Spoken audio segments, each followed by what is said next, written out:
ಎಲ್ರಿಗೂ ನಮಸ್ಕಾರ. ಏನು ಇವತ್ತು ಗುಡಪಲ್ಲಿ ಗ್ರಾಮದಲ್ಲಿ ಕಾಶಿ ವಿಶ್ವನಾಥ ಸ್ವಾಮೀಜಿ ಪಲ್ಲಕ್ಕಿ ಜಾತ್ರೆ ಕಾರ್ಯಕ್ರಮಕ್ಕೆ ನಿಮ್ಮ ನೆಚ್ಚಿನ ಶಾಸಕರ ಸಮೃದ್ಧಿ ಮಂಜನವರೇ, ಅದೇ ರೀತಿ ಗೀತಮ್ಮ ಆನಂದ ರೆಡ್ಡಿನವರೇ, ಮಾಜಿ ಅಧ್ಯಕ್ಷರಾದ ಗೀತಮ್ಮ ಆನಂದ ರೆಡ್ಡಿನವರೇ, ಅದೇ ರೀತಿ ನಗರಸಭಾ ಮಾಜಿ ಅಧ್ಯಕ್ಷರಾದ MR ಮಲ್ಲಿನವರೇ, DCC ಬ್ಯಾಂಕ್ ನಿರ್ದೇಶಕರಾದ ನೆಲ್ಲೂರು ವೆಂಕಟ ರೆಡ್ಡಿನವರೇ, ಗೊಲ್ಲಲ್ಲಿ ಪಂಚಾಯಿತಿ ಮಾಜಿ ಅಧ್ಯಕ್ಷರಾದ ಜಗದೀಶನವರೇ, ಅದೇ ರೀತಿ ನಮ್ಮ ಲಕ್ಷ್ಮೀನಾರಾಯಣವರೇ, ನಮ್ಮ ಡಕ್ಕನ್ ಸಿದ್ದಣ್ಣವರೇ, ಎಲ್ಲ ನಾಯಕರು ಮುಖಂಡರು ಎಲ್ಲರೂ ಸುಮಾರು 100 ನಾಯಕರು ಮುಖಂಡರಿದ್ದಾರೆ. ಹೆಸರುಗಳನ್ನ ಟೈಮ್ ಸಾಕಾಗಲ್ಲ. ಅದಕ್ಕೋಸ್ಕರ ಮುಖ್ಯವಾಗಿ ನನ್ನ ರೈತ ಬಾಂಧವರು ಮತ್ತು ಗುರುಪಲ್ ಪಂಚಾಯತಿ ಎಲ್ಲ ಗ್ರಾಮಸ್ಥರು ಮತ್ತು ನಮ್ಮ ಮಾಧ್ಯಮ ಮಿತ್ರರು, ಪೊಲೀಸ್ ಇಲಾಖೆಯವರಿಗೆ ನಮಸ್ಕರಿಸ್ತಾ, ಈ ದಿನ ನೀವು ಈ ಕಾರ್ಯಕ್ರಮಕ್ಕೆ ಇಷ್ಟು ಅದ್ದೂರಿಯಾಗಿ ಹೆಚ್ಚಿನ ಸಂಖ್ಯೆಯಲ್ಲಿ ಬಂದು ನಮ್ಮ ಶಾಸಕರನ್ನ ಸ್ವಾಗತ ಕೊಡೋದಕ್ಕೆ ಎಲ್ಲರಿಗೂ ಅಭಿನಂದನೆಗಳನ್ನು ಹೇಳಬೇಕು ಇಷ್ಟಪಡ್ತೀನಿ. ಯಾಕಂದ್ರೆ ಸುಮಾರು ನಾನು 30 ವರ್ಷಗಳಿಂದ ಇಲ್ಲಿ ನಿಮ್ಮ ಮನೆ ಭಾಗದಾರ ಇದ್ದೀನಿ.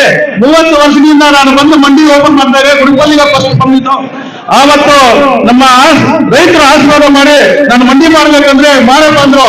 ಹುಣಸೆ ಮಾಡ್ಬೇಕಾಗಿ ಮಂಡಿ ಮಾಡಿದ್ರೆ ಇವತ್ತು ಭಾರತ ದೇಶದಲ್ಲೇ ಗೊತ್ತಾಗುವಂತ ಟೊಮಾಟೊ ಮಾರ್ಕೆಟ್ ಆಗಿದೆ. ಮುಳಬಾಲ್ ತಾಲೂಕು ಎನ್ನುವಟ್ಟಲ್ಲಿ ಅಂದ್ರೆ ಎಲ್ಲ ಭಾರತ ದೇಶದಲ್ಲಿ ಮೂಲೆಯಲ್ಲಿ ಇವತ್ತು ಅಷ್ಟು ಮಾರ್ಕೆಟ್ ಇಂಪ್ರೂವ್ಮೆಂಟ್ ಆಗಿದೆ ಅಂದ್ರೆ ನಮ್ಮ ರೈತರ ಆಶೀರ್ವಾದದಿಂದ ಈ ಒಂದು ದೊಡ್ಡ ಮಾರ್ಕೆಟ್ ಆಗಿದೆ. ಅದೇ ರೀತಿ ನಮ್ಮ ಶಾಸಕರ ಗುಡಪಲ್ ಪಂಚಾಯತಿಯಲ್ಲಿ ಹೆಚ್ಚಿನ ಮತ ಹಾಕಿ ವಿಧಾನಸೌಧ ಕಳಿಸಿದ್ರಿ.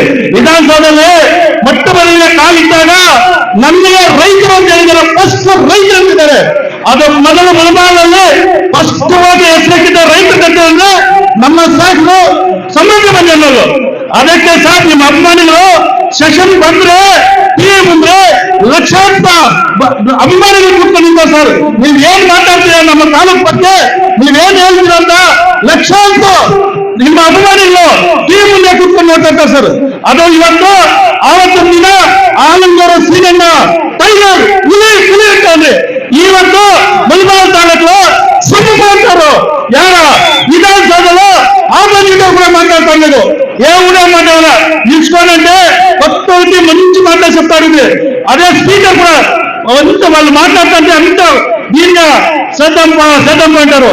ఈ రోజు ఆయన చేస్తున్న వాళ్ళ కార్యక్రమంలో మన తాలూకే ఇప్పటి సర్కారం లేకున్నా కూడా ఇప్పటి అంత సాయం చేస్తున్నాడు. ఒకవేళ సర్కారం ఉండింటే మన ములబాలని సమృద్ధి స్థాయిలో. కానీ ఇదే నేను చెప్తాను, మీరందరూ ఆశీర్వాదం ఇచ్చి ఇప్పుడు గెలిపించి విధానసభలో మాట్లాడే చేయినారు. అదే వచ్చే 25లో ఎమ్మెల్యే చేసి గెలిపించి మన సర్కారు వస్తుంది. సచివుడిగా అయితే మన ములబాలకి ఏం కావాలో చేసుకోవచ్చు. అట్లా ఒక సమృద్ధి మండలం మన సిక్కిందని అదృష్టమో ఆయన ఇంటికి ఎత్తుకోపాకి వచ్చినది. ఇది వచ్చాక దేవుడు బాగుంది, జనగలు సాయం చేయాలని వచ్చినారు. అదే రీతి ప్రతి సమస్యలో 50 ఏళ్ళు 20 ఏళ్ళు కాదు 50 ఏళ్ళు శక్తుల్ని దర్శనానికి పంపించేది, అర్థం చేసుకొచ్చే పంపిస్తున్నారు. అదే రీతి 7 పంపిస్తున్నారు. ఈ పద్దు మనకింత దేవుడు ఆశీర్వాదం కావాలంటే మన సంబంధించిన ఎమ్మెల్యేలు మన శాసకులతో ఒక మనవి చేసుకున్నాను.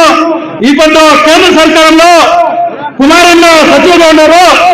మీరు కుమారానికి తమ్ముడు మాదిరి ఉన్నారు. మీరు ఎమ్మెల్యేగా ఉన్నారు. మీరేమన్నా మనసు పెట్టి కుమారన్న ఆశీర్వాదంతో మీ ఆశీర్వాదంతో నేను మనసు పెడితే కైగాద సంస్థలో తెస్తే ఈ రోజు ఈ ములబాల్ తాలూకులో ఒక SLC సెకండ్ PUC BA అంటే చదివించవచ్చు. వాళ్ళు చదివించినాడు. అన్నకి చదవాలంటే లక్ష్యం కావాలా.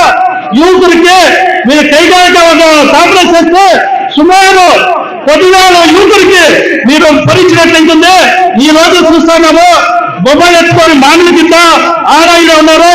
మీరు కైగాయంలో తెస్తే వాళ్ళకి దేవుడితో 10,000 యువకులు కుటుంబాలకు మీరందరూ ఆశీర్వాదం చేసి మంచి ఒకటి లేకుంటే దానిందా ఇప్పుడు అందరూ చేరిన వాళ్ళందరికీ నమస్కరిస్తా. ఈవತ್ತು ఈ 4 మాటలు నమస్కరిస్తున్నా. ఎందుకు నమస్కరిస్తా. జై కర్ణాటక.